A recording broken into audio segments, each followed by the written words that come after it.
Groundandpound-TV, Marc Bergmann hier auf der FIBO in Köln und neben mir die absolute Bodybuilding-Legende, der achtfache Mr. Olympia, Ronnie Coleman. And Ronnie, first of all, thank you for taking the time. You've been here in Germany for 2 weeks now. Now you're here in Cologne, the beautiful city, and attending the FIBO. Please tell us your impressions of the city and of the whole scenery right here.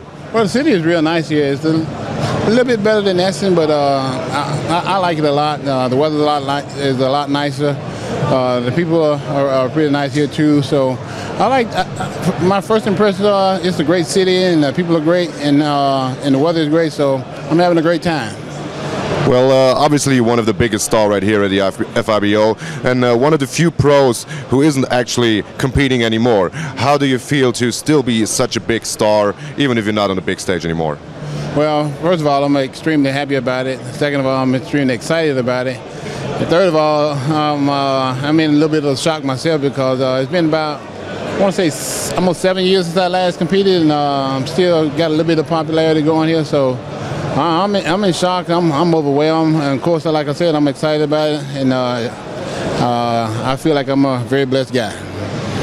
A little bit of popularity is good. It's a lot of popularity, to say the least. And I just talked to a buddy of yours. She said he's on tour with you the whole week, and you're still obsessed with the training at midnight at 2 o'clock, and obviously you're still in great shape, even though you're not still actively competing anymore. What has changed since you stepped back from the stage in your personal life and in your training life?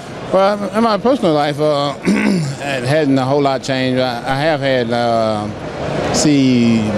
4 kids now, and 4 kids and 5, another one on the way. In my personal life, got married and everything, so it's changed a little bit there.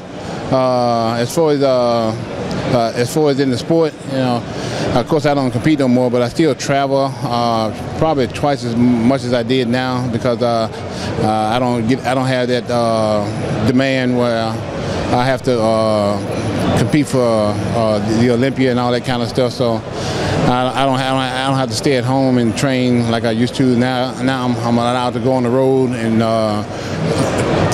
for the most part just promote my company. So I travel a whole lot more now than I did when I was competing. So that's the biggest difference with me not being on stage compared to when I was on stage, and me being in the sport compared to well, I've always been in the sport. So the biggest difference is now that I just travel a whole lot more than I used to do. So nothing has slowed down for you? It's still a stressful life for you? Yeah, it's a lot more stressful now than it was when I was competing for Mr. Olympia. But it was kind of relaxing for me to be at home and just hang out with the family and you know, get ready for the show. You know, of course I did a lot of, you know, working for the police department, but even that was kind of unstressful because I had a lot of fun going to work every day and just taking my mind off bodybuilding and just doing something different. So it allowed me to de-stress in that way too. So I had a lot of fun, you know, when I was, you know, getting ready for shows and compete for Mr. Olympia. Of course, for me, it was, like I said, it was a lot less stressful than now that I'm on the road and traveling all the time and doing, like, you know, 3 appearances a day. Back then, I never did anything like this. You know, if anything, I may do maybe 1 appearance a day or something like that, but never than what I'm doing now. You just mentioned your police job that you had. You know, when you were competing for the Mr. Olympia, you were still working a regular job as a policeman. And I was watching a documentary of yours a couple of years back, and I always said to myself, if you ever have the chance to talk to Ronnie Coleman, you have to ask him one question. Is there one funny story that you can tell of yours where you could use your muscle or your weight to overpower, you know, some criminals or to stop a crime from happening? Well, it's kind of hard to say I stopped the crime from happening because 9 times out of 10 when I arrived on scene, the crime was always already over. People always call the police either when the crime was happening or when the crime was over because, you know, that's when they were allowed to get to the phone for the most part. When they're involved in a crime itself, it's kind of hard to get to a phone. So most of the time it was over with, but there were a few occasions where I arrived on scene, you know, a couple of fights, and when I got there, people, you know, saw me and and kind of like, you know, back down and start, you know, coming to attention and recognizing that I was on scene and how big that was and how intimidating I was, and, you know, everything kind of calmed down real quick. I can imagine that.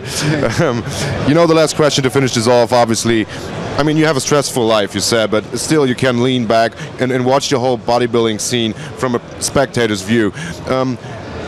What do you think of the evolution of this whole bodybuilding scene, and also all those combat sports things coming into the scene? All the supplements organizations are now, the companies are pushing combat sports. Obviously the UFC is pretty big in the US. Are you a big fan of that? Are you into that? And how do you see the whole fitness, bodybuilding and supplement scene in general right now? Well, I'm a big fan of any kind of contact sport, but unfortunately, you know, I'm so busy with my own company and promoting it. I don't get a chance to pretty much, you know, participate as far as going to some of the shows and watching some of the shows on TV, because I'm always on the road promoting my own company, so I'm not allowed to participate in that aspect. But I do love contact sports, and I do love the fight game, and but I just don't get a chance to participate. As far as the sport, it's gotten a lot more technology behind it. The guys, of course, you know, are still getting better.